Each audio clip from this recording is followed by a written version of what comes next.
Welcome. I would love to share with you 3 ideas from my creative sequencing strategy, which can just help us feel that the classes unfold in response to our students. The first idea to share with you is that we just create a structure that goes around week after week so that we don't have to worry at the beginning of the week, what am I teaching this week? And so, for example, we could have a 6-week structure which works the way up the body. The first week being focused more on, say, the feet and the legs and standing poses. The second week tying in with that, but moving more onto the focus around the hips and the pelvis. So more hip work. The third week more around the middle, around the abdomen. So perhaps introducing some awareness of the back, the core, maybe working with some twists and some more core work, etc. And then from there, in the 4th week, we work more around the lungs, the heart, the chest. So again, back bends or perhaps more breath-focused work. Then in the 5th week, we could work more around the shoulders or the throat, perhaps bring in some chanting or some more movement practices. In the 6th week, we could focus in more on meditation or tie everything together, perhaps working more with some standing balances or inversions. So it gives us lots of option for varying things up as we cycle through each time, but also takes a lot of the work out. So if we just visit the first week, for example, we could tie in with that any number of themes, which we could then create into a whole series. So for example, we could work through with the elements, start with the earth element. We could tie that in with the prana vayus, so the energy which is descending and regulating the pelvis. We could work with the chakras. We could work with a theme of connection for a whole series, connection to the earth in that first week, etc. And we could tie in different breath practices and meditations. So for example, week 1, we could have a grounding breath. We could just do a few breaths together if you like. So we can just imagine the body sitting or lying supported by the earth and have a sense that the earth brings the inhale into the body. So the body is just being breathed by the breath. And as we exhale, our breath moves down into the earth. And we can make that more specific. We could visualize specific areas being filled with the breath. We could visualize the lower lungs around the diaphragm moving with the breath. Or we could bring it more into a visualization practice, like in meditation, where we see ourselves more rooted like a tree, for example. Roots growing down, crown of the head reaching up to the sky, and then the lungs are like the tree branches and leaves being breathed by the breath. There's so many teachings we can tie in, and in the course we look at specific themes and how we would share those.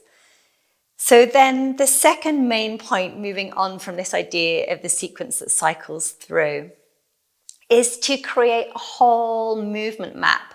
So instead of plucking out particular poses, we're walking, meandering down a specific route, which can then unfold. We can create this movement map by imagining the most simple iteration of any pose to its most complex, and then finding out where this pose crosses over with other poses. And so how we can then take different routes through. So for example, if we start with tree pose, since we're working through that first week, we can have a think of where can we make that pose most easeful? Where can we find that stability? And what different elements are in that pose. So obviously we've got a standing balance, but we could start lying down, change the orientation of the pose. That's often a great tip when we want to be more inclusive, is to see, does it work lying down? Does it work sitting, etc. So we could do some of the work into finding stability. So even from lying down, we could find stability by moving the ankles, moving the feet, getting the awareness of the feet. We could move stability through the core by perhaps lifting up the pelvis, pushing in the elbows, tucking under. And then you start to feel that stability all the way through the pelvic floor more. And then reaching out through the legs. We could do some work of stability by lifting and lowering the legs, but not letting the spine wobble. That might be a bent or a straight leg. We could do some stability work by still staying steady through the middle and lifting and lowering the arms, etc. There's so much that we can explore of any single movement rather than just diving straight into the pose. When it comes to the external rotation of the hip that we've got and the hip abduction opening to the side, we could explore circling the hip, circling the leg, opening and closing with one leg or with both legs. And then we start to see, oh, okay, it overlaps with Baddha Konasana or butterfly pose or cobbler's pose, whatever you want to call it. So we start to see the patterns that run through the different poses. And similarly, when we bring it up to sitting, we see, oh, it ties in with Janu Sirsasana, or however you want to call this pose, head to knee pose, etc. So we start to understand more and more the movement map by seeing the link between the different poses. We could also have a look at a chair version of actual tree pose.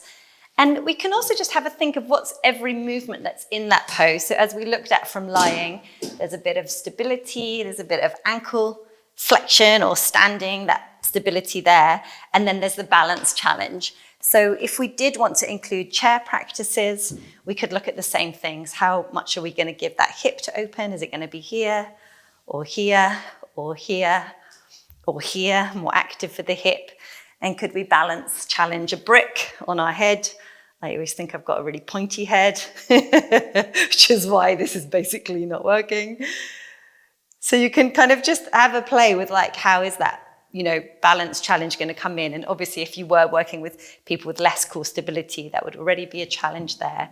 So just really thinking, what's the shape? What's the movement that's going on? So we've got that external hip rotation, the lengthening, etc.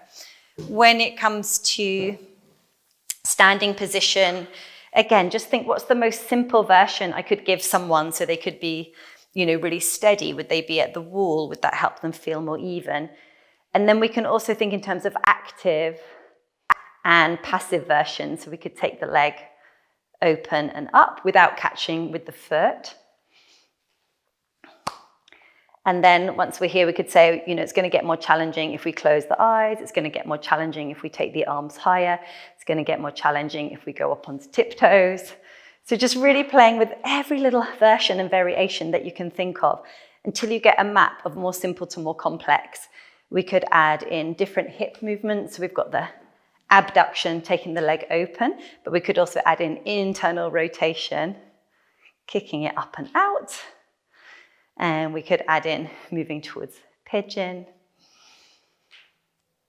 And then from that, you start to see that we move into movement phrases. And this is the key third point to make, is that instead of thinking, oh, tree pose, and then that's done and dusted, we can really unpack every pose, explore it in different dimensions, lying, standing, floating, whatever, and we can explore all the different ways of moving in and out. So for example, if I touch forward here, and then out to the side, and then to the back, and then behind, I start to create a movement phrase, which we could call clockwork phrase. And then that could either be something, just enough of a balance challenge for a class or someone who needs it more gentle. And it could get really strong and come into, say, like a baby grasshopper pose for somebody who's got that kind of shape in their practice, working in and towards that. So that you start to find these connections from one pose, something fairly simple, like a tree pose, all the way into another much more complex pose. And even within the tree itself, if you wanted to just stay with this pose, we could have this version, but also you can start working towards the half lotus version, the bound half lotus version, folding forward and down. We could modify that a bit by putting our, hips back on the wall, so we've got a bit more balance. And then you can see another linking pose would be the standing pigeon, and then that could tie into a flying pigeon pose. So that then within this great big map of movement, you see that we have these crossroad poses or these intersections. So tree pose is an intersection of hip opening and a balance, and then flying pigeon pose has got in it all different directions that you can go in. You've got the hip rotation, you've got a back bend option, you've got a standing balance option, you've got an arm balance option. So pigeon is a really interesting intersection pose. Once we understand that, we see how much freedom we have with our sequencing, and our creativity becomes much more channeled, but also the sequences have a real logic to them, they have a real integrity to them. So let's just unpick this idea of the movement phrase a little bit more and what that means. It helps to imagine a musical phrase. And so, for example, we looked at the circling sequence, and you can see how that could have a rhythm to it, something that we might repeat through 2 or 3 times, and that then brings us through active poses, so there's a bit of strength work going on, or more passive. And then there's this moment where everything kind of comes together and we perhaps pause and hold a pose for longer and deepen the breath. And then this can help us also really weave in our theme. So that first point that I was making, that everything can tie into any particular area of the body. We can bring in the teachings, we can bring in the meditation, the pranayama, etc. And so we find that by sequencing in specific phrases, the whole class has this beautiful rhythm to it, where it's much easier to teach something which goes beyond just the poses. I hope those concepts are really useful for you to reflect on and to play with. I would love to share much more on this with you. It's a deep passion of mine. So do have a look at the creative sequencing course that I teach online and see if you can join me.